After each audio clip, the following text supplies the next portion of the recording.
नमस्कार मंडळी, तुम्हाला माहिती आहे का?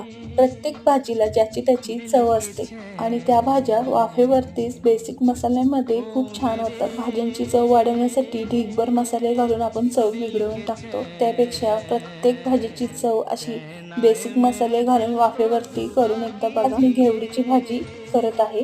एकदम साधी सिंपल आहे. या पद्धतीने नक्की ट्राय करा, खूप छान होते. आता ही घेवडीचीच भाजी किती चविष्ट झाली माहिती आहे का तुम्हाला? या पद्धतीने करून बघा. 2 पळी मी तेल घेतलं, त्यामध्ये चांगलं जिरं फुलवून घेतलं. जिरे चांगलं फुलल्यानंतर कांदा घालून तोही लालसर होईपर्यंत परतला आणि एक टोमॅटो घालून तोही परतला. घेवडी यामध्ये घालून तीही चांगली परतून घेतली. तेल सुटेपर्यंत चांगलं परतून घेतल्यानंतर त्यामध्ये अर्धा चमचा मीठ, अर्धा चमचा हळद आणि 1 चमचा कांदा लसूण मसाला कोल्हापुरी चटणी घालून तेही परतून घेतलं. मंद आचेवर वाफ काढून घेतलेली आहे झाकण ठेवून. थोडासा पाण्याचा हापका मारून भाजी चांगली परतून घेतली. भाजी तयार